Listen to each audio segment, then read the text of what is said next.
तो हम देखने जा रहे हैं आज राष्ट्रपति और गवर्नर की कार्यपालिका शक्तियाँ। राष्ट्रपति और गवर्नर की शक्तियाँ देखने जाए तो राष्ट्रपति और गवर्नर की शक्तियाँ एक तो होती हैं कार्यपालिका शक्तियाँ, विधायिका शक्तियाँ, वित्तीय शक्तियाँ और न्यायिक शक्तियाँ। ये जो हैं ये पावर गवर्नर के पास भी होती है।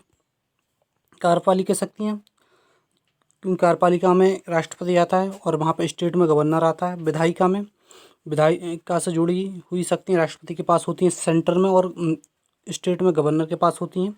फाइनेंशियल पावर जो केंद्र की होती हैं वो राष्ट्रपति के में होती हैं, उसकी पावर राष्ट्रपति के लिए, और स्टेट की फाइनेंशियल पावर के लिए गवर्नर के पास शक्तियाँ होती हैं। और न्यायिक शक्तियाँ सेंट्रल के तौर पर गवर्नर राष्ट्रपति के पास होती हैं और स्टेट के तौर पर गवर्नर के पास होती हैं। तो 7 शक्तियाँ होती हैं। तो ये 4 तो गवर्नर के पास भी होती हैं। गवर्नर के पास एक और होती है स्वयं विवेकी शक्ति, जिसका अभाव राष्ट्रपति के शक्तियों में होता है।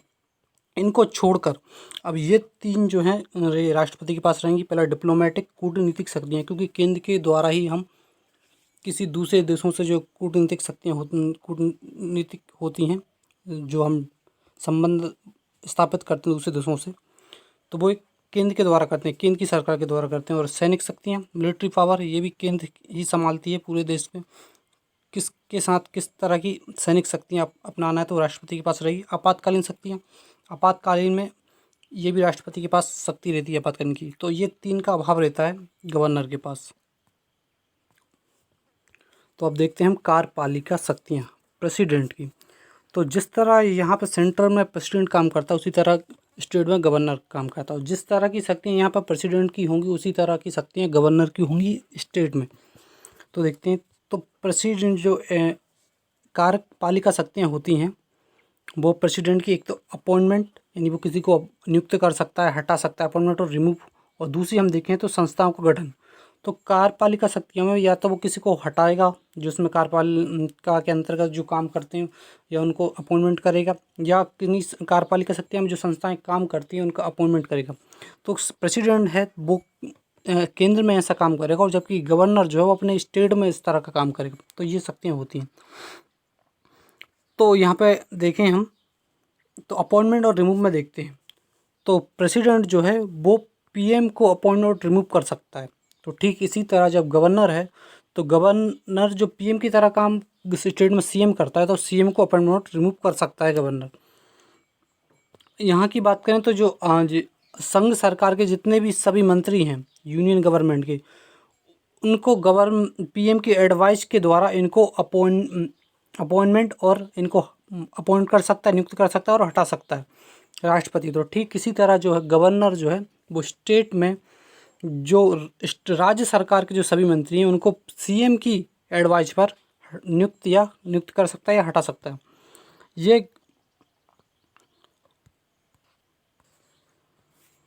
यह प्रेसिडेंट जो है गवर्नर ऑफ स्टेट, जो जितने भी गवर्नर हैं स्टेट के, उनको जो सेंट्रल गवर्नमेंट है उनकी सलाह पे अपॉइंट कर सकता है और रिमूव कर सकता है। लेकिन गवर्नर ऐसा नहीं कर सकता, क्योंकि गवर्नर के नीचे कोई दूसरे ऐसे गवर्नर नहीं है जिनको गवर्नर सेंट्रल गवर्नमेंट की सलाह पे, वो स्टेट गवर्नमेंट की सलाह पे हटा सके या नियुक्त कर सके। तो ये एक अलग हो जाएगा प्रेसिडेंट पे के लिए। यूटी, तो जो केंद्र शासित प्रदेश होते हैं उनके उपराज्यपाल, उनमें उपराज्यपाल होता है, राज्यपाल नहीं होता है। या तो उपराज्यपाल होगा, या प्रशासक होगा, या मुख्य आयुक्त होगा। तो उपराज्यपाल जो है वो जैसे दिल्ली में है, क्योंकि दिल्ली की अपना सीएम होता है, और पुडुचेरी और अंडमान निकोबार का है। जबकि प्रशासक जो है दमन एंड दीव, दादर एंड नागर हवेली और लक्षद्वीप का। और मुख्य आयोग जो चंडीगढ़, क्योंकि चंडीगढ़ दो पंजाब और हरियाणा को संभालती है। तो इनके जो हैं केंद्र सरकार, जो केंद्र शासित प्रदेश के उपराज्यपाल, प्रशासक और मुख्य आयुक्त को इनको हटा सकता है, नियुक्त करता है प्रेसिडेंट। लेकिन गवर्नर के अंडर में कोई भी राज्यपाल या उपराज्यपाल, प्रशासक या मुख्य आयुक्त नहीं है, तो वो ऐसा नहीं कर सकता, और ये सेंट्रल गवर्नमेंट की सलाह पर करेगा। अब देखते हैं अटॉर्नी जनरल, महान्यायवादी। तो महान्यायवादी वह व्यक्ति होता है जो सरकार को नियम और कानून से रिलेटेड सलाह देता है। क्योंकि जब कोई प्रेसिडेंट या पीएम चुनकर आता है तो उसे कानून की इतनी समझ नहीं होती, तो उसके लिए एक अटॉर्नी जनरल महान्यायवादी को नियुक्त किया जाता है, जो किसी सुप्रीम कोर्ट या हाई कोर्ट का न्यायाधीश होता है, जो इसके योग्य होता है उसको अपॉइंट किया जाता है, जो उनको कानून से रिलेटेड, विधि से रिलेटेड सलाह देता है काम करने के लिए। तो इनको जो महान्यायवादी को जो जो सेंट्रल में होगा वो महान्यायवादी, और स्टेट में महाधिवक्ता। तो महाधिवक्ता को गवर्नर अपॉइंट और रिमूव कर सकता है, जबकि यहाँ महान्यायवादी को, जो कि सेंटर के लिए काम करेगा, तो उसके लिए राष्ट्रपति नियुक्त कर सकता है या हटा सकता है। अब बात करते हैं कैग की। तो कैग है comptroller auditor general. Auditor general, तो कैग एक संस्था इसलिए बनाई गई थी कि जो लोग लोकतंत्र है, तो लोकतंत्र में लोगों से द्वारा जो टैक्स लिया जाता है, जो पैसा लिया जाता है, उसका कहीं गलत उपयोग तो नहीं हो रहा था, उसका देखभाल के लिए जो है कैग एक संस्था है। इसमें ये 148 से 151 तक इसमें आर्टिकल आते हैं, और 148 में इसके पद के बारे में है, और 149 में इसकी शक्तियों के बारे में बताया गया है कैग के बारे में। तो इसके जो कैग का जो पद होगा, उसके लिए भी अपॉइंटमेंट और रिमूव जो है वो राष्ट्रपति गवर्नमेंट की सलाह पर करेगा। और अगर ऐसा लगता है कि जो कैग के जो पद पे है वो एक आयोग है, मतलब अगर वो अपना काम सही से नहीं कर पा रहा, तो उसे जो सुप्रीम कोर्ट द्वारा जो हटाने का प्रोसेस है, जो सुप्रीम कोर्ट के जज को जिस प्रोसेस से हटाया जाता है, उसी प्रोसेस से इसको हटाना पड़ेगा। और इनकी जो कार्यकाल रहता है वो 6 वर्ष होता है, या 65 वर्ष है। यानी कि किसी ने 60 साल की उम्र में अगर ज्वाइन किया, इस पद पर बैठा है, तो वो सिर्फ 5 साल काम कर पाएगा, क्योंकि वो सिर्फ 65 वर्ष उसकी आयु पूरी हो जाएगी। वैसे अगर कोई 50 वर्ष की उम्र में बैठा है तो पूरे 6 वर्ष यानी 56 तक वो अपना कार्यकाल संभाल पाएगा। और यह कैग चाहे केंद्र हो या राज्य, ये दोनों में संभालता है, केंद्र और राज्य के दोनों के पैसों को संभालता है। इस कारण स्टेट में ऐसी कोई संस्था नहीं होती, जिस कारण गवर्नर के पास है, कैग जैसी कोई संस्था नहीं होने के कारण उसके पास ऐसी कोई पावर नहीं होती कि उसे नियुक्त कर सके या हटा सके। दूसरा है चीफ इलेक्शन कमीशन, जो चुनाव का काम देखते हैं। चीफ इलेक्शन कमीशन, उसका जो पद है उसको नियुक्त कर सकता है और हटा सकता है प्रेसिडेंट, और ये सब काम जो है वो गवर्नमेंट या पार्लियामेंट की सलाह पर करता है। तो ये तीन है, जो कैग, सी और ऑल जज ऑफ हाई कोर्ट और सुप्रीम कोर्ट, तो इनको जो पार्लियामेंट की सलाह पर हटाता है या रिमूव करता है प्रेसिडेंट, गवर्नमेंट की सलाह पर नहीं। वैसे एक तरफ से देखा है तो गवर्नमेंट की सलाह पर, क्योंकि पार्लियामेंट जो है उसमें गवर्नमेंट के ही कैंडिडेट होते हैं। तो ये तीनों, ये ऑल जज, सुप्रीम कोर्ट और हाई कोर्ट, ये तीनों को जब प्रेसिडेंट ही देखेगा, तो गवर्नर के पास फिर हाई कोर्ट को देखने के लिए गवर्नमेंट फिर हाई कोर्ट को नहीं देखेगा, क्योंकि हाई कोर्ट को भी सुप्रीम कोर्ट देख रहा है, तो मतलब सेंट्रल प्रेसिडेंट देख रहा है। तो हाई कोर्ट या सुप्रीम कोर्ट दोनों के जज को जब प्रेसिडेंट अपॉइंट कर रहा है या रिमूव कर रहा है, तो गवर्नर के पास हाई कोर्ट के जज को अपॉइंट और रिमूव करना नहीं पड़ेगा।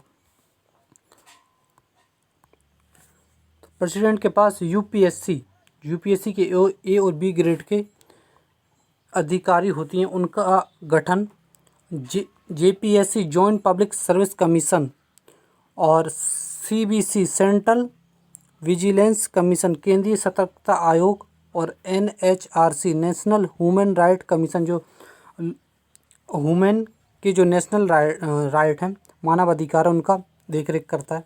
तो इन पांचों के चेयरमैन और मेंबर को अपॉइंटमेंट प्रेसिडेंट करता है, बट रिमूव ये सुप्रीम कोर्ट की सलाह पर करेगा। तो इनके चाहे मेंबर हों या चेयरमैन, इनको अपॉइंट राष्ट्रपति द्वारा किया जाएगा, लेकिन अगर रिमूव करना है तो वो सुप्रीम कोर्ट की सलाह पर किया जाएगा। अब देखते हैं अध्यादेश। तो कार्यपालिका शक्तियों में अध्यादेश भी आता है। जैसे प्रेसिडेंट जो है वो आर्टिकल 123 के अकॉर्डिंग जब संसद बंद हो, चल नहीं रही हो, तब वो अपना अध्यादेश जारी कर सकता है। किसी कानून को लागू करना है तो अपना कानून को अध्यादेश के रूप में जारी कर सकता है, तो वो कानून लागू हो जाएगा। और वो कानून कब तक लागू रहेगा? 6 महीने और 6 वीक तक। 6 महीने जो हैं जब क्योंकि संसद में दो कम से कम जो 2 बैठक हैं उनमें 2 सीजन है, उनके बीच में 6 महीने का अंतराल होता है। यानी 6 महीने तक अगर अंतराल नहीं भी हुआ तो 6 महीने तक ये चलेगा। उसके बाद 6 वीक तक, जब तक वो दोनों सदनों से, राज्यसभा और लोकसभा से पास नहीं हो जाएगा। अगर दोनों पास हो गया तो वो नियम चालू रहेगा, और पास नहीं हुआ तो नियम बंद हो जाएगा। ठीक है, ऐसा ही गवर्नर स्टेट में करता है। और स्टेट में वो आर्टिकल 213 के अकॉर्डिंग ऐसा अध्यादेश जारी कर सकता है अपने राज्य में। तो हमने देखा था कि प्रेसिडेंट और गवर्नर के पास अपॉइंटमेंट और रिमूव के बाद कुछ संस्थाओं का गठन करने का भी शक्ति रहती है कार्यपालिका शक्तियों में। तो हम देखते हैं अब प्रेसिडेंट द्वारा जो कौन कौन सी संस्थाएं हैं और गवर्नर के द्वारा कौन कौन सी संस्थाएं जिनको वो गठन कर सकता है। तो सबसे पहले फाइनेंस कमीशन, ये केंद्र की अलग होती है, राज्य की अलग। तो केंद्र के लिए इसका गठन कौन करेगा? प्रेसिडेंट। और जो स्टेट के लिए गवर्नर करेगा। और ये है वित्त आयोग, यानी जो धन से रिलेटेड काम देखती है वित्त आयोग। और फिर है एससी कमीशन, ये भी केंद्र के लिए अलग रहती है और राज्य के लिए अलग। तो SC ST OBC commission, language commission, तो भाषा आयोग, तो इस तरह। और माइनॉरिटी अल्पसंख्यक आयोग। तो ये भी ये जितनी भी संस्थाएं ये केंद्र के लिए अलग होती हैं और राज्य के लिए अलग। तो राज्य के लिए कौन गठन करेगा? गवर्नर। और केंद्र के लिए प्रेसिडेंट करेगा। इनका फॉर्मेशन प्रेसिडेंट करेगा। इनके चेयरमैन मेंबर को अपॉइंट और रिमूव जो है वो सेंट्रल गवर्नमेंट की सलाह पर किया जाएगा प्रेसिडेंट द्वारा।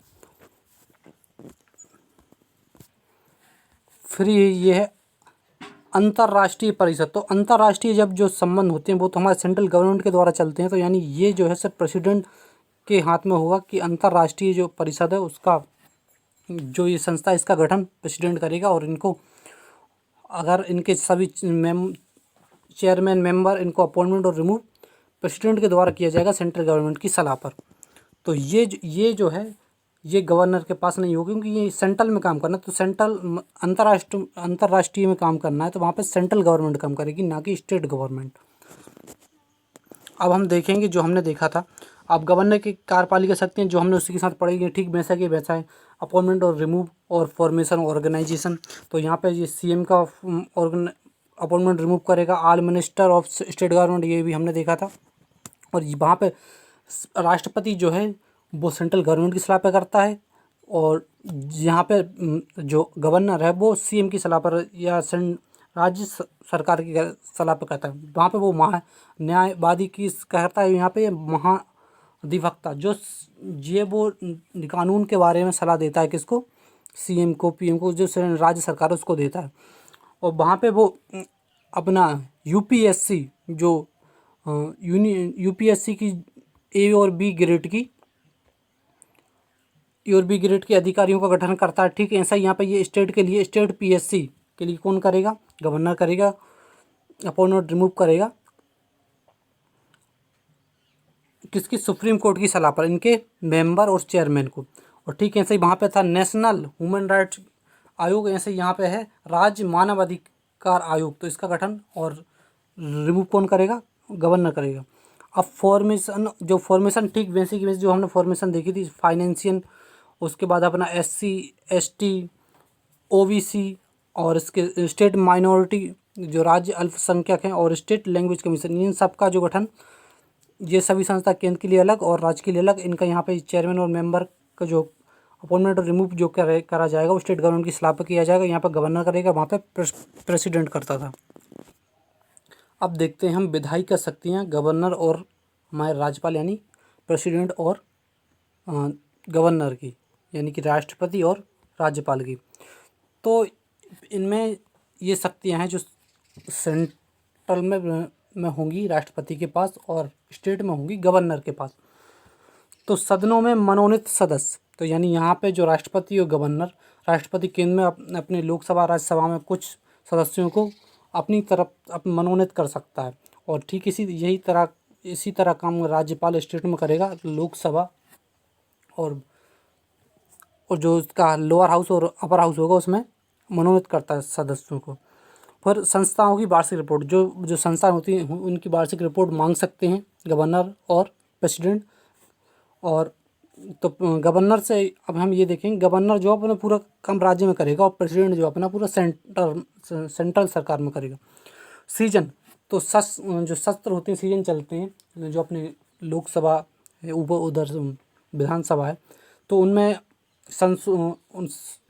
जो संसद है वहाँ, तो संसद जो लोकसभा विधानसभा उनको संदेश भेज सकता है, सीजन को संबोधित कर सकता है। बिल, तो जब तक इनके सिग्नेचर नहीं होते कोई बिल जो विधेयक है वो पास नहीं होता है, मतलब वो कानून नहीं बनता है। वीटो पावर, किसी बिल पर वो अपना वीटो पावर लगा सकते हैं, यानी उनको पास नहीं करना है प्रेसिडेंट या गवर्नर को।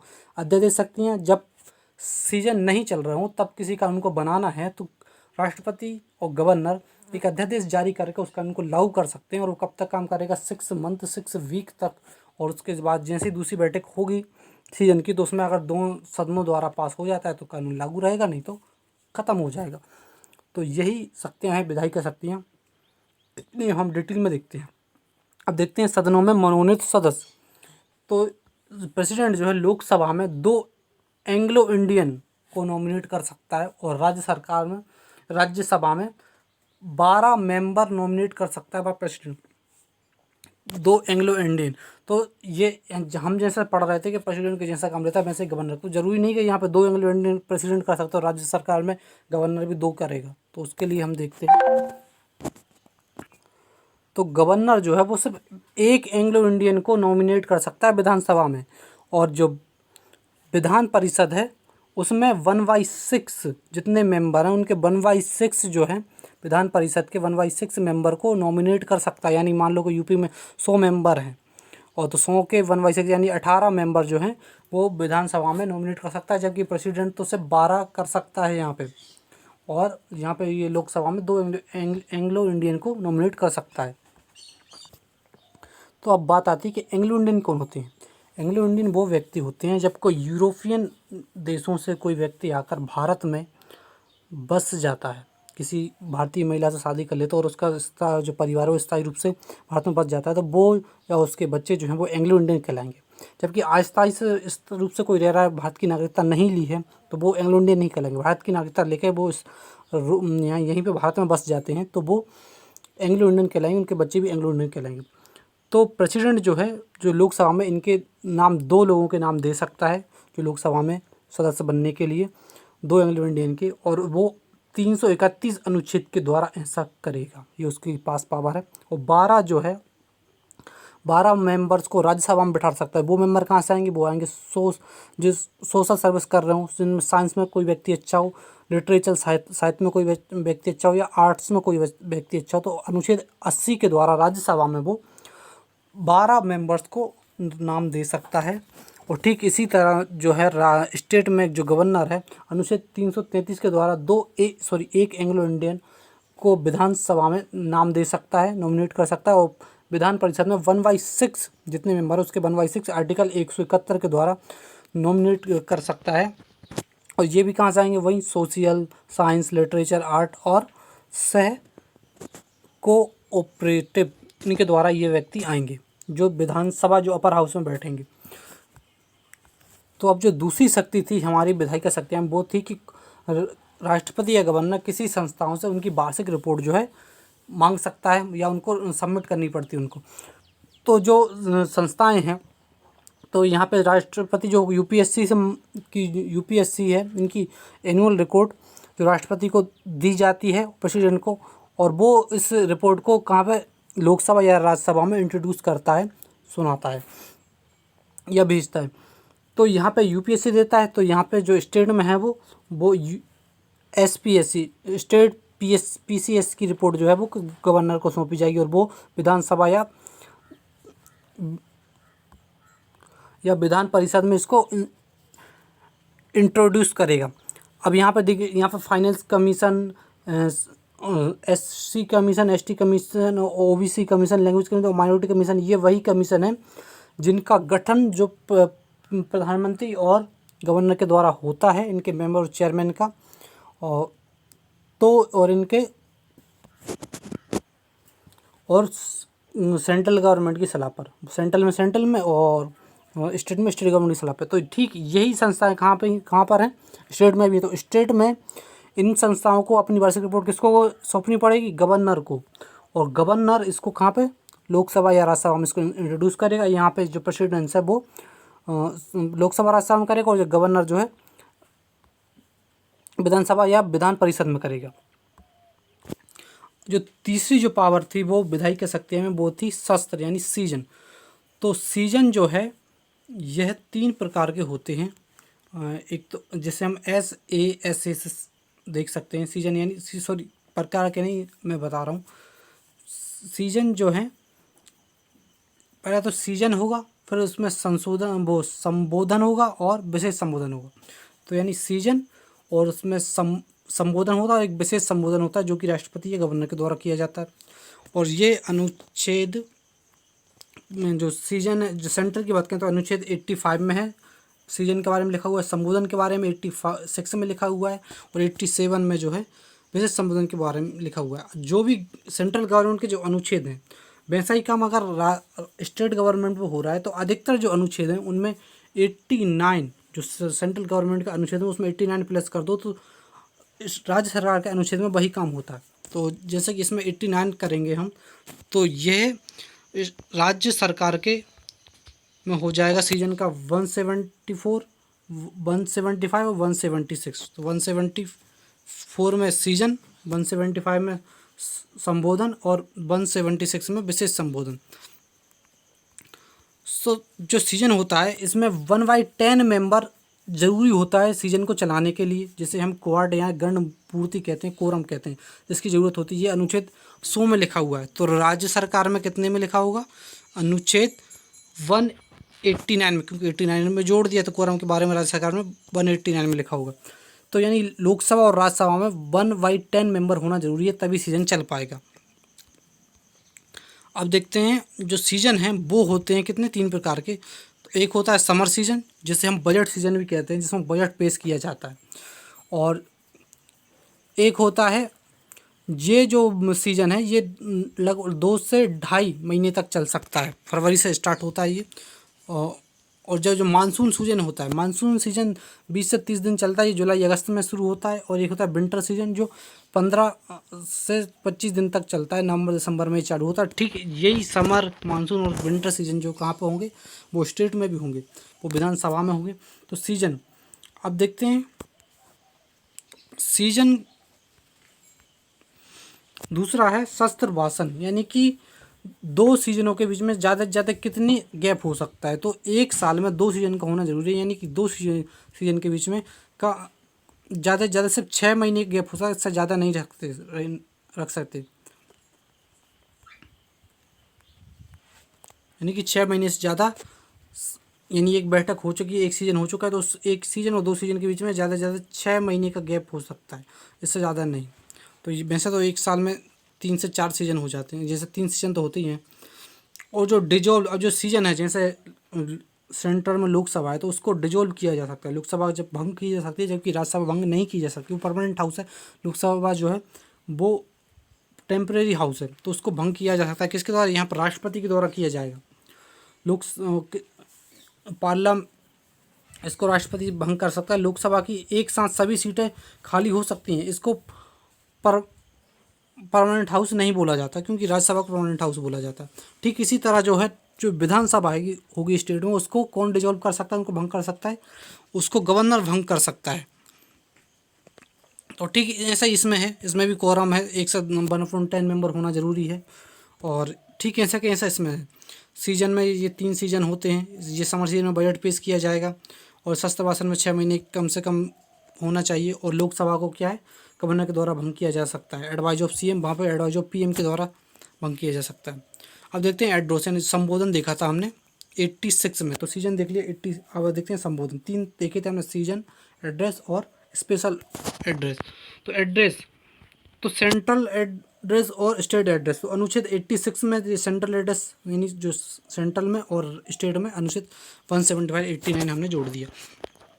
तो सदनों को संदेश भेजना या सदनों को संबोधित करने की राष्ट्रपति के पास शक्तियाँ होती हैं लोक महत्व के मामले में। ठीक है, ऐसे लोक महत्व के मामले में जो स्टेट का जो विधानसभा होती है या दोनों सदन होते हैं, उनको संदेश भेजना या उनको संशोधित करने की जो शक्ति होती है वो राज्यपाल के पास होती है लोक में, सिर्फ लोक कौन से लोक में महत्व के मामले में।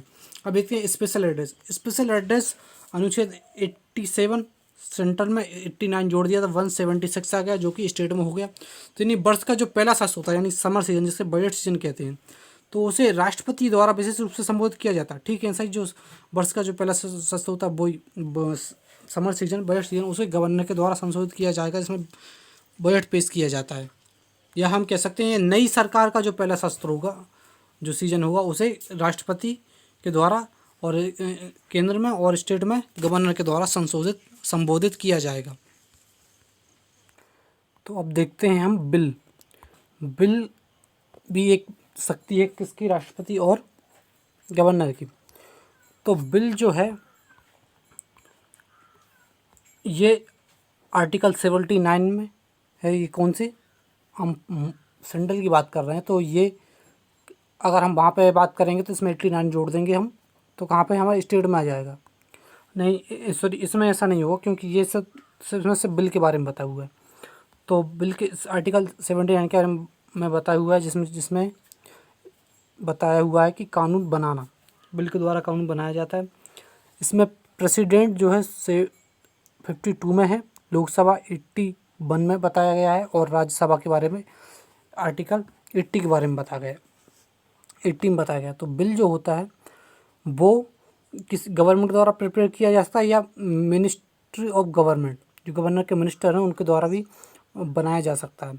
और ये जो है बिल बनाने के बाद इनको पार्लियामेंट, संसद में रखा जाता है, और उसके जब ये वहाँ से पास हो जाता है तो राष्ट्रपति के पास जाता है। राष्ट्रपति जब इसके पास सिग्नेचर कर देता है तो ये कानून बन जाता है। ठीक है, सही। प्रोसेस कहाँ पे होता है, राज्य में होता है। लोकसभा जो वहाँ की राज्यसभा की पार्लियामेंट है, विधानसभा, विधान परिषद में रखा जाता है। वहाँ से पास होने के बाद ये गवर्नर के पास जाता है, गवर्नर सिग्नेचर कर देता है तो वो एक्ट बन जाता है। अब तो बिल बनाने के जो दो तरह के बिल बन सकते हैं, एक तो गवर्नमेंट है, गवर्नमेंट बिल बन सकता है, एक प्राइवेट बिल जो बिल लोकसभा, राज्यसभा के किसी सदस्य द्वारा तैयार किया जाता है और उसे सदन में रख दिया जाता है। तो अधिकतर जो बिल होते हैं वो 99% गवर्नर बिल होते हैं, क्योंकि गवर्नर के कैंडिडेट ज़्यादा होते हैं लोकसभा और राज्यसभा में, तो अधिकतर वही बिल जो गवर्नमेंट बिल हैं वो पास हो पाते हैं। अब देखते हैं टाइप ऑफ बिल। तो बिल जो हैं जो 4 तरह के होते हैं। एक तो ordinance bill, money bill, finance bill, और ये तीनों कहाँ पे, स्टेट में भी होंगे, लेकिन जो संविधान संशोधन बिल है वो सिर्फ सेंट्रल के लिए है, यानी कि केंद्र सरकार की संसद में होगा। तो ऑर्डिनेंस बिल जो है आर्टिकल 107 में, तो यहाँ पे 89 जोड़ेंगे तो स्टेट में आ जाएगा। फनी बिल 1110 अनुच्छेद में, तो 89 जोड़ने के बाद स्टेट में आ जाएगा। ठीक है, ऐसा यहाँ पे होगा। फाइनेंशियल बिल में 117 है तो 89 जोड़ने के बाद स्टेट में आ जाएगा। साधारण बिल वो होते हैं जो ना ही फाइनेंशियल बिल हों और ना ही संविधान बिल हों और ना ही धन विधेयक, तो इन सबको छोड़कर जो बचते हैं वो साधारण बिल होते हैं। मनी बिल वो होते हैं जो मनी से रिलेटेड हों, धन से रिलेटेड हों, जैसे कि संचित निधि से पैसा निकालना या जमा करना है, फंड, कोष यानी, और टैक्स से किस रिलेटेड कोई बिल है, और टैक्स में उसके बाद है भारत में जो व्यय हो रहा है उससे रिलेटेड जो बिल है, या ऋण से रिलेटेड जो बिल है वो धन विधेयक होते हैं। और तीसरा आता है वित्त विधेयक। तो वित्त विधेयक वो होते हैं जो धन से रिलेटेड हों। तो ये डिसाइड कौन करेगा कि कोई बिल जो मनी बिल है या फाइनेंशियल बिल है, तो लोकसभा का जो अध्यक्ष है वो ये डिसाइड करता है कि कोई बिल जो मनी बिल है या फाइनेंशियल बिल है। तो वित्त विधेयक जो होते हैं, फाइनेंशियल बिल, वो मनी बिल हो सकते हैं या रिलेटेड ऑर्डिनरी बिल होंगे। अगर और जो कॉन्स्टिट्यूशन अमेंडमेंट बिल होते हैं वो जब संविधान में संशोधन करना होता है तो ये बिल होता है, और ये बिल जो है वो केंद्र के जो संसद है उससे तो पास होना ही चाहिए, साथ में साथ वो यह बिल आधे से ज़्यादा राज्यों से भी पास होना चाहिए, तब ये संविधान संशोधन हो पाता है। तो देखो, सभी जो धन विधेयक हैं, जितने भी धन विधेयक हैं वो फाइनेंशियल बिल के अंतर्गत आते हैं। जितने भी मनी बिल हैं वो फाइनेंशियल बिल के अंतर्गत आता है, लेकिन सभी फाइनेंशियल बिल मनी बिल नहीं होते। यानी कि जो फाइनेंशियल जो वित्त विधेयक मनी बिल नहीं होते, धन विधेयक नहीं होते, उन्हें ही साधारण विधेयक में, यानी ये फाइनेंशियल बिल है, या तो ये मनी बिल होगा या तो नहीं होगा तो ये एक साधारण बिल में भेज दिया जाएगा।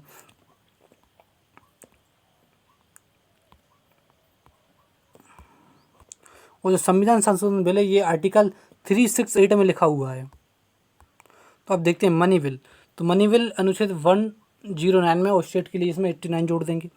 और तो ये डिसाइड कौन करता है, तो जो लोकसभा के स्पीकर वो डिसाइड करते हैं कि कोई बिल मनी बिल है या नहीं है। ये प्रेसिडेंट की सिफारिश पर इसे सबसे पहले लोकसभा में जब मनी बिल होता है उसे सबसे पहले लोकसभा में रखा जाता है। और जो साधारण बिल होता है उसे तो हम लोकसभा या राज्यसभा किसी में भी रख सकते हैं। और ये मनी बिल होता है, इस पर राज्यसभा के पास ज़्यादा शक्ति नहीं होती, यानी कि लोकसभा में रख दिया, लोकसभा में ये पास हो गया, तो राज्यसभा के पास इसकी ज़्यादा शक्ति होती है। 14 दिन के अंदर या 14 दिन के अंदर राज्यसभा इसको पास कर दी, या 14 दिन के बाद ये अपने आप पास हो जाएगा। तो ये तो इस मनी बिल जो है वो स्पेशल होता है। और तो कुछ फंड होती हैं और निधियाँ, जिसे हम निधियाँ कह सकते हैं। ये जिस तरह ये केंद्र के लिए होती हैं उसी तरह ये राज्य के लिए भी होती हैं। तो पहले हम देखते हैं जो भारत की संचित निधि, इसमें जब लोगों से जो कर लिया जाता है, टैक्स लिया जाता है, पैसे लिए जाते हैं, तो वो इसमें रखा जाता है। और उस पर जो अगर पैसे में निकालना है तो पार्लियामेंट में से पास करवाना पड़ेगा बिल के कितने, वो पार्लियामेंट के इस पर कंट्रोल लेता है पैसे निकालने का। दूसरी है भारत की आकस्मिक निधि। तो इस पर ये कम से कम 500 करोड़ इसमें रखे जाते हैं, जब किसी इमरजेंसी पड़ने पर प्रेसिडेंट जो इससे पैसे निकाल सकता है। और इसमें जब जब पार्लियामेंट सीजन भी नहीं चल रहा हो तब भी हम इसमें से निकाल सकते हैं, जब इमरजेंसी पड़ने पर। दूसरी है भारत की लोक निधि। तो लोक निधि जो है इस पर वित्त सचिव का जो है कंट्रोल रहता है। इसमें वो पैसे आते हैं जब जो न्यायालय है जो टैक्स लगाते हैं, न्यायालय द्वारा किसी व्यक्ति पर जो पैसे लिए जाते हैं उस पर, या उस पर जो सरकार ने स्कीम चालू की उसमें से कुछ बचत हुई तो इसमें डाल दी जाती है। तो ये है भारत की लोक निधि। हम देखते हैं ऑर्डिनेंस बिल। ऑर्डिनेंस बिल जो अनुच्छेद 107 में है, और स्टेट के लिए 89 जोड़ देंगे। अगर किसी भी सदन में 6 महीने होल्ड किया गया तो इसका मतलब विवाद हो गया। तो ऑर्डिनेंस बिल क्या है, ये साधारण बिल है, और साधारण बिल को राज्यसभा या लोकसभा किसी में भी रखा जाता है। पहले राज्यसभा में रख दिया तो वहाँ से पास होने के बाद ये लोकसभा में जाएगा, लोकसभा में पास हो गया तो ये राष्ट्रपति के पास जाएगा, वहाँ सिग्नेचर कर दिए तो वो एक्ट बन जाएगा। और या फिर ठीक इसी तरह पहले लोकसभा में रख दो, बाद में फिर यही प्रोसेस पर राज्यसभा में होगी। तो यानी एक किसी इस सदन में रख दो, उसके बाद एक सदन में पास होने का दूसरे सदन में जाएगा। अगर किसी एक सदन में इसके 6 महीने तक रोक लिया, यानी कि विवाद हो गया, यानी मैं लोकसभा में रख दिया, इसके बाद राज्यसभा में भेजा तो राज्यसभा ने होल्ड कर लिया 6 महीने के लिए, यानी विवाद की स्थिति बन जाती है। तो विवाद की स्थिति में जॉइंट सीजन जो बुलाया जाता है प्रेसिडेंट द्वारा, प्रेसिडेंट बुलाएगा, जॉइंट सीजन बुलाएगा। और ये एक आर्टिकल 108 के द्वारा इसको बुलाया जाएगा प्रेसिडेंट के द्वारा। और प्रेसिडेंट जो गवर्नर दोनों, तो वहाँ पर स्टेट के लिए 89 हम जोड़ देंगे। तो चेयरमैन जो इसकी चेयरमैनशिप स्पीकर ऑफ लोकसभा के स्पीकर करेगा, और दोनों को संयुक्त करके उसमें वोटिंग की जाएगी, उसके द्वारा फिर हम इसको पास किया जाएगा अगर वोट ज़्यादा हुए तो ये ऑर्डिनेंस बिल यानी साधारण बिल, इसमें लोकसभा और राज्यसभा दोनों के पास समान शक्तियाँ होती हैं। तो जैसा कि जो दहेज प्रथा बैंकिंग आयोग का जो बिल था, ये जॉइंट सीजन के द्वारा इसको ये एक्ट बना था। अब जब तो ये जो समानता है तो ये सब लोकसभा और राज्यसभा में होती है, यानी कि ये जो समानता सब केंद्र में होती है ऑर्डिनेंस बिल के लिए, जबकि लोग जो स्टेट में जो साधन बिल होता है उसमें तो ये भी नहीं होती, यानी कि किसी भी दोनों सदन में रख सकते हैं हम। तो स्टेट में आर्टिकल 196 में जो ऑर्डिनेंस बिल है उसमें गवर्नर साधारण विधेयक की तरह पास होता है ये, और ये किसी भी सदन में रख देंगे। तो जैसे पहले सदन में रखा तो दूसरा सदन पहली बार उसको 3 महीने तक होल्ड कर सकता है, उसके बाद ये फिर एक महीने तक होल्ड कर सकता है, यानी दूसरे सदन के पास इतनी वो समान शक्तियाँ नहीं होती, यानी दूसरा सदन केवल 3 और प्लस 1 4 महीने तक होल्ड कर सकता है, उसके बाद ये साधारण बिल अपने आप पास हो जाएगा।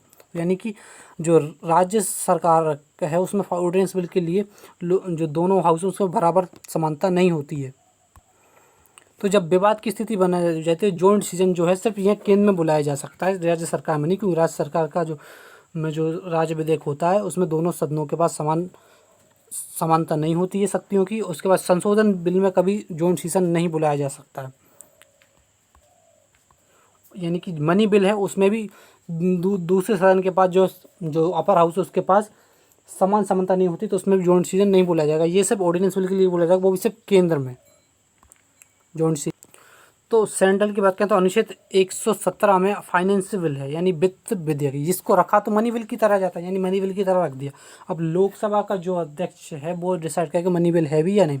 मनी बिल होगा तो ये अपने आप ये मनी बिल के प्रोसेस में चला जाएगा। मनी बिल नहीं होगा तो ये किस में ऑर्डिनेंस बिल की तरह पास होगा। तो ठीक यही प्रोसेस है कि जैसे रखा तो मनी बिल की तरह जाता है, लेकिन पास ऑर्डिनेंस बिल की तरह होता है। क्योंकि रखेंगे इसको मनी बिल की तरह, मनी बिल होगा तो ये मनी बिल के प्रोसेस में चलेगा, लेकिन वित्त विधेयक तो बचा ही नहीं। तो यानी ये हमेशा पास कहाँ पे होगा, एक साधारण विधेयक की तरह होगा। यानी जो वित्त विधेयक है उसको मनी बिल की तरह रखा जाता है, लेकिन पास ये ऑर्डिनेंस बिल की तरह होता है। तो रिलेटेड टू ऑर्डिनरी बिल, साधारण बिल की तरह पास होता है। इससे प्रेसिडेंट की सिफारिश पर दोनों हाउस में इसे प्रेसिडेंट की सिफारिश पे दोनों हाउस में कहीं भी रखा जा सकता है। दूसरे एक में रखा तो उसके बाद पास होने के बाद दूसरे हाउस में जाना है, वहाँ पे अगर होल्ड हो गया, क्योंकि ये साधारण विधेयक बन जाएगा। मनी बिल तो एक अपनी उसकी एक अलग ही प्रोसेस हो जाएगी अगर डिक्लेयर हो गया कि वो मनी बिल है। तो ये अगर मनी बिल नहीं है तो ये साधारण विधेयक है, साधारण विधेयक है तो इसमें अगर ये विवाद हो गया तो ये जॉइंट सेशन बुलाया जाएगा और उसके द्वारा इसमें पास किया जाएगा। तो ये इसमें इक्वल पावर होती है सिर्फ सेंट्रल में, और जबकि जो राज्य है उसमें नहीं होती है। अब देखते हैं कॉन्स्टिट्यूट संविधान संशोधन बिल जो अनुच्छेद 368 में है।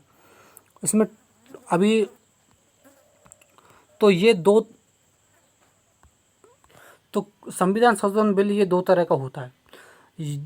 पहला, जब या तो अकेला केंद्र प्रभावित हो रहा है या फिर अकेला राज्य प्रभावित हो रहा है। दूसरा, जब दोनों प्रभावित, केंद्र और राज्य प्रभावित दोनों हो रहे हैं अगर संशोधन करने से। तो जब अगर अकेला केंद्र और राज्य प्रभावित हो रहा है तो उससे हमें केंद्र के साथ दोनों जो बाकी आधे से ज़्यादा राज्यों से पास करने की जरूरत नहीं है। जब दोनों प्रभावित हो रहे हों तो केंद्र के साथ साथ आधे से ज़्यादा राज्यों से ही पास होना चाहिए, वो भी स्पेशल मेजोरिटी के साथ।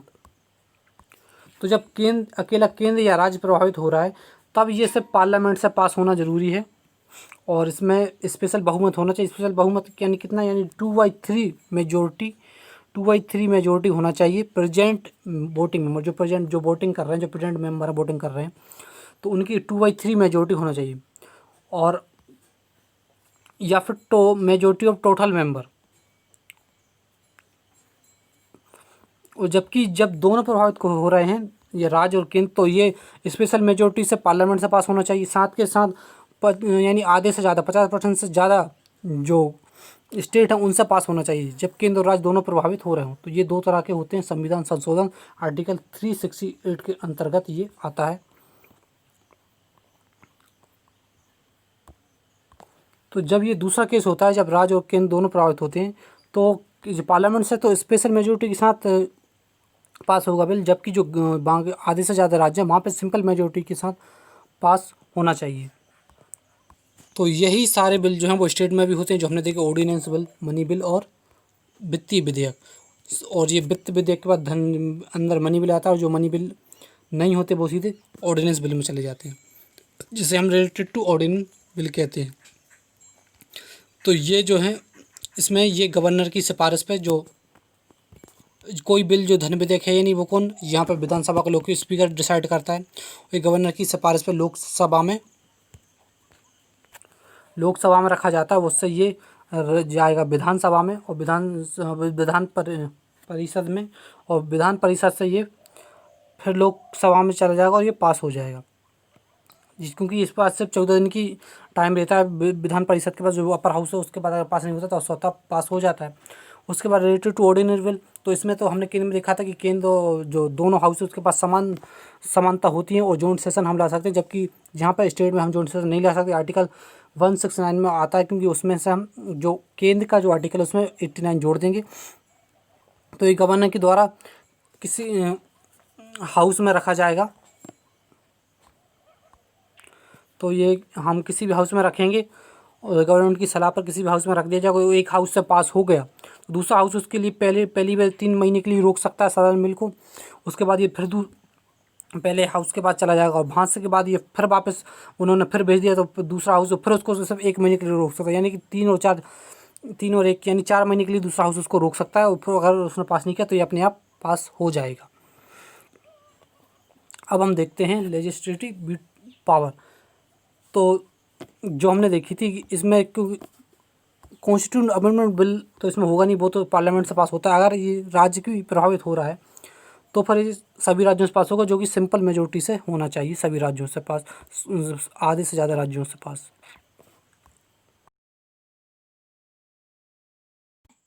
अब देखते हैं लेजिस्लेटिव पावर यानी विधायिका शक्तियाँ। तो विधायिका शक्तियाँ जो है अनुच्छेद 111 में दी गई हैं, जो राष्ट्रपति को वीटो लगाने का पावर है। और स्टेट के लिए जाएंगे तो 89 इसमें प्लस कर देंगे। तो वीटो पावर का मतलब ये है कि राष्ट्रपति के पास कोई बिल आता है तो वो इसको अपने पास रख सकता है, यानी कि उस पर ना ही हाँ बोलेगा, या तो उसको मना कर सकता है, या तो उसके अपनी पॉकेट में सुरक्षित रख लेगा, ना हाँ बोलेगा ना बोलेगा, या फिर अपन एक बार विचार करने के लिए वापस दे सकता है। तो ये वीटो पावर होती है, उस पर किस मतलब बिल पर रोक लगाने की। तो सबसे पहले एब्सोल्यूट वीटो पावर ये जो है ये जो प्राइवेट बिल होते हैं अधिकतर उन पर ये मना कर देता है, सीधा मना कर देता है। एब्सोल्यूट बिल पावर मना कर देता है बिल को पास नहीं करने के। निलंबनकारी वीटो पावर ये जो है पुनः विचार के लिए पुनः विचार के लिए कहता है कि बिल पे एक बार पुनः विचार करो। पुनः विचार के लिए ये गवर्नमेंट के पास रिटर्न जाता है, गवर्नमेंट फिर से राष्ट्रपति के पास भेज देती है, तो फिर राष्ट्रपति के को ये बिल पास करना ही होता है। फिर आता है पॉकेट वीटो पावर, जब किसी बिल को वो अपनी पॉकेट में रख लेता है, यानी किसी इसमें कोई सीमा नहीं है कब तक रहेगा, राष्ट्रपति रखे रहेगा अनिश्चित समय के लिए, और इसको ना पास करेगा ना ही पुनः विचार के लिए देगा। तो ये हैं शक्तियाँ वीटो पावर की।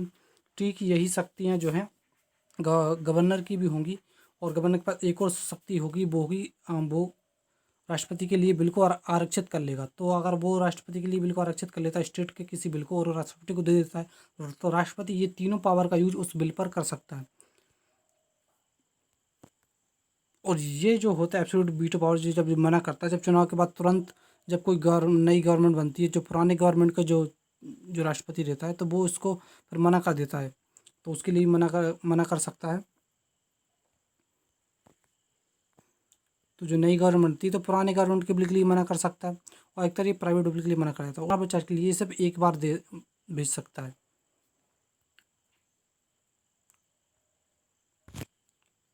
तो जो निलंबनकारी वीटो पावर यानी सस्पेंसिव वीटो पावर जो पुनः विचार के लिए भेजता है, ये वीटो पावर राष्ट्रपति कहाँ उपयोग नहीं कर सकता, जब कोई मनी बिल आए उसके पास, तो ये पुनः विचार के लिए नहीं भेज सकता। और जो कॉन्स्टिट्यूशन अमेंडमेंट यानी संविधान संशोधन बिल है उसको राष्ट्रपति रोक नहीं सकता, उसे उसे पास करना ही पड़ेगा। तो अब देखिए अनुच्छेद 200 के अनुसार जो राज्य गवर्नर है वो किसी बिल राज्यपाल राज्य के किसी विधेयक को राष्ट्रपति के लिए आरक्षित कर सकता है, यानी राष्ट्रपति के लिए आरक्षित करेगा, राष्ट्रपति दे देगा, और राष्ट्रपति अनुच्छेद 201 के अनुसार किसी भी स्टेट बिल पर ये तीनों पावर जो उसके वीटो पावर उनका उपयोग कर सकता है। तो अगर हम स्टेट में देखें तो उसमें 111 में हमने 89 जोड़ा, तो ये कहाँ पे आर्टिकल 200 में आ गया, 200 में ये गवर्नर के लिए वही तीनों पावर हो गई, तीनों वीटो पावर, और एक ये एक्स्ट्रा जुड़ जाती है जिसमें वो राष्ट्रपति के लिए कोई किसी राज्य विधेयक को होल्ड कर सकता है। और ठीक वैसा के वैसा यहाँ पर होता है। अब देखते हैं हम ऑर्डिनेंस पावर। ऑर्डिनेंस पावर यानी अध्यादेश जारी करना, जब शस्त्र नहीं चल रहा हो और किसी कानून को लागू करना जरूरी है तो प्रेसिडेंट आर्टिकल 123 और गवर्नर आर्टिकल 213 के अनुसार अध्यादेश जारी कर सकता है और कानून लागू कर सकता है। तो जो प्रेसिडेंट यूज करेगा इसका और गवर्नमेंट की सलाह पर, और ये सीज़न जब नहीं चल रहा होगा तो इसको एक्ट बनाकर ये लागू कर देगा, और सीज़न जब स्टार्ट होगा तो 6 महीने और 6 वीक के अंदर अंदर इसको जब ये दोनों सदनों से पास हो जाएगा तो ये कानून बना रहेगा, ये दोनों सदनों से फेल हो गया तो ये कानून बंद हो जाएगा। और ठीक यही का आर्टिकल 213 के तहत गवर्नर कानून की सलाह पर एक जो पब्लिक वेलफेयर के लिए कोई कानून अध्यादेश जारी करेगा, और जब इस वो 6 महीने और 6 वीक के अंदर और उसमें जो सीजन स्टार्ट होगा तो उसमें दोनों सदनों से पास हो जाएगा तो ये कंटिन्यू रहेगा, नहीं तो ख़त्म हो जाएगा। तो राष्ट्रपति जो अध्यादेश जारी करता है उसको न्यायिक समीक्षा के दायरे में ला सकता है, यानी कि तुम उसको उस अध्यादेश को सुप्रीम कोर्ट में चुनौती दे सकते हो। अगर वो गलत होगा तो सुप्रीम कोर्ट उसको ख़त्म कर सकता है। और कोई कानून है जिसको बार बार तुम अध्यादेश के द्वारा जारी नहीं कर सकते, यानी पार्लियामेंट काम नहीं कर रही तो तुमने अध्यादेश बना दिया और बार बार तुम उसको जारी कर रहे हो, तो किसी भी कानून को बार बार अध्यादेश के द्वारा लागू नहीं किया जा सकता। अब देखते हैं फाइनेंशियल पावर। तो यानी वित्तीय शक्तियाँ जो प्रेसिडेंट के पास है, गवर्नर के पास होती हैं, तो ये फॉर्मेशन करता है। सेंट्रल फाइनेंशियल कमीशन की इसका फॉर्मेशन होता है प्रेसिडेंट के द्वारा। इसके चेयरमैन मेंबर को या सेंट्रल फाइनेंशियल कमीशन को ये अपॉइंट रिमूव कर सकता है गवर्नमेंट के एडवाइज पर।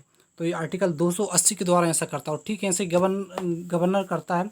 ये आर्टिकल 243 आई यानी फर्स्ट के द्वारा ये जो फॉर्मेशन करेगा स्टेट फाइनेंशियल कमीशन का,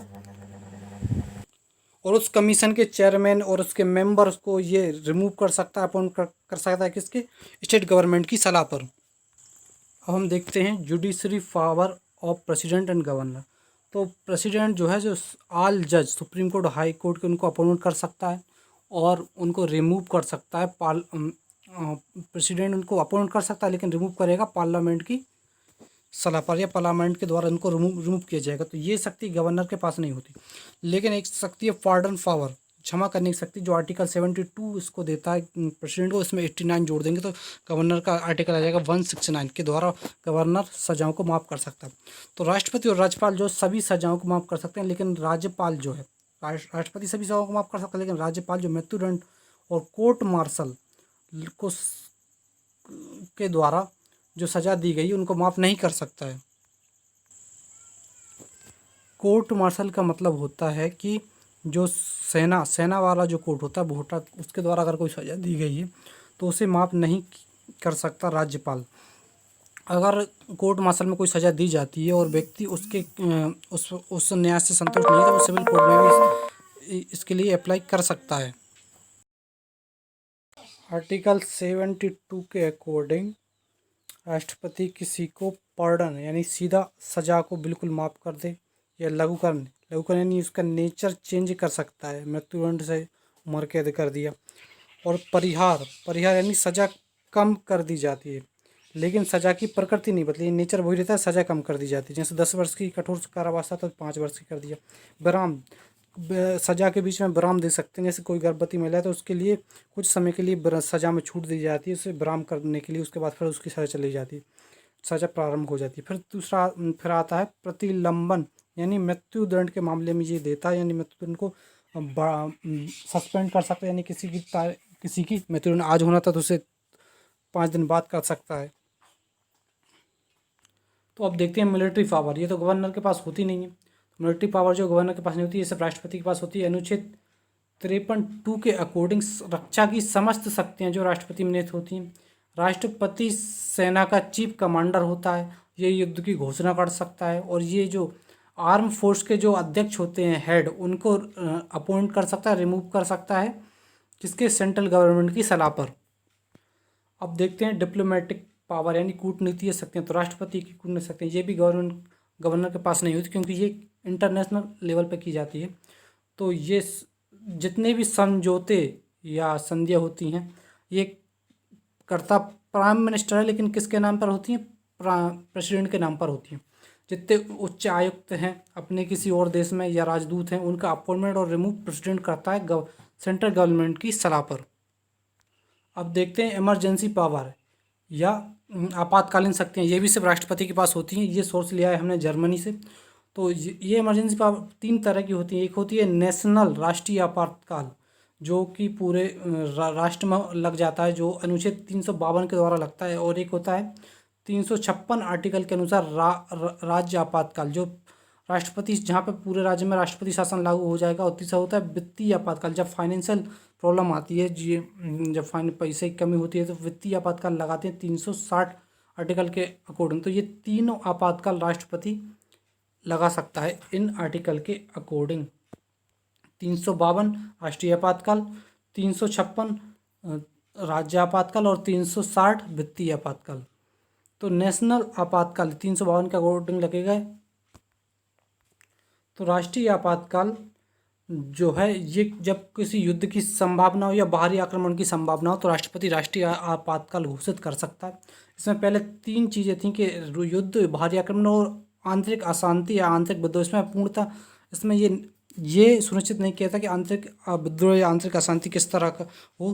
तो इसमें एक बार इसका जो इंदिरा गांधी ने मिसयूज किया था, तो उसके बाद 44वें संविधान संशोधन के बाद इसमें ये मौर्य देसाई की सरकार ने ये संशोधन कर दिया कि जब सशक्त विद्रोह यानी आंतरिक अगर विद्रोह हो रहा है देश में तो वो शस्त्रों द्वारा जो विद्रोह होगा तब तुम आंतरिक जो राष्ट्रीय आपातकाल लगा सकते हो, नहीं तो नहीं लगा सकते। इस राष्ट्रीय आपातकाल में सभी फंडामेंटल राइट जो है वो खत्म हो जाते हैं, केवल इन को छोड़कर आर्टिकल 20 और आर्टिकल 21 को छोड़कर, जो अनुच्छेद 358 में ये लिखा हुआ है।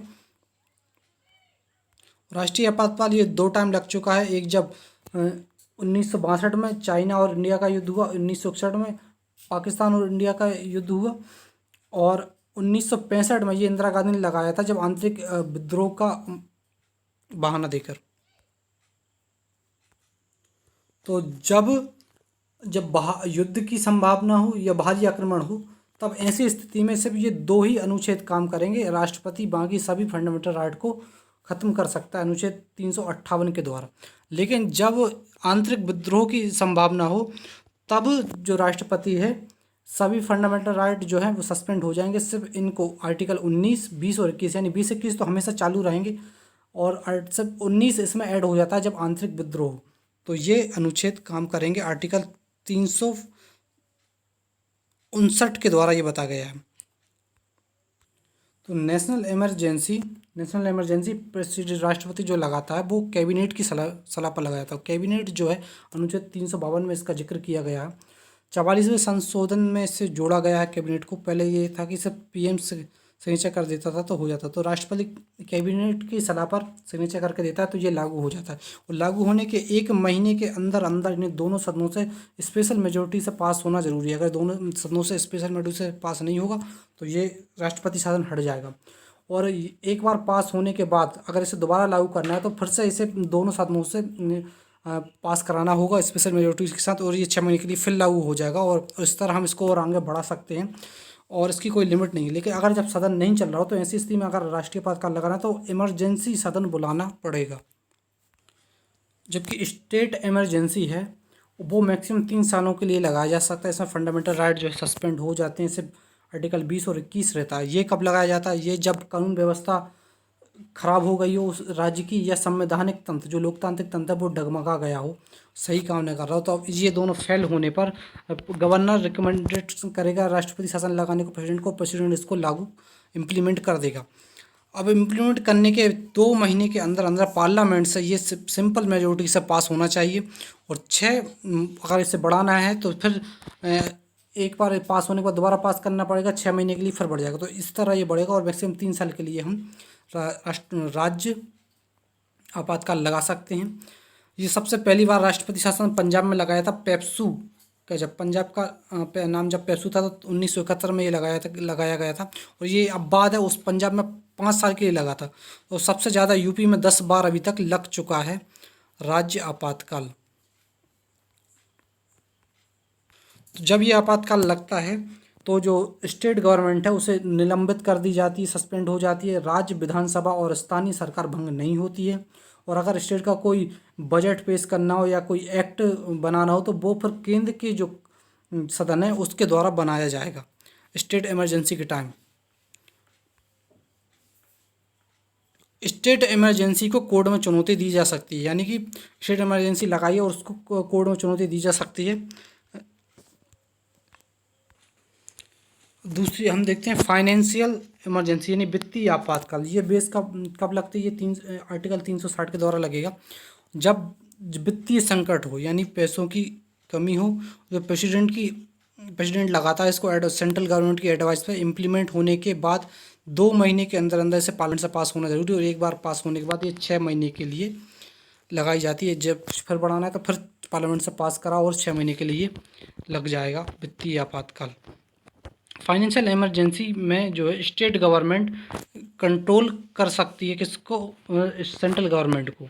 ये रिड्यूस जो गवर्नमेंट एम्प्लॉय उनकी सैलरी को कम कर सकती है। जज हैं सुप्रीम कोर्ट हाई कोर्ट के, उनकी सैलरी को कम किया जा सकता है। केंद्र सरकार जो है वो राज्य सरकार को कंट्रोल कर सकती है वित्त के मामले में। गवर्नमेंट एम्प्लॉय की सैलरी कम कर सकती है और जो सुप्रीम कोर्ट हाई कोर्ट की जजों की सैलरी कम कर सकती है।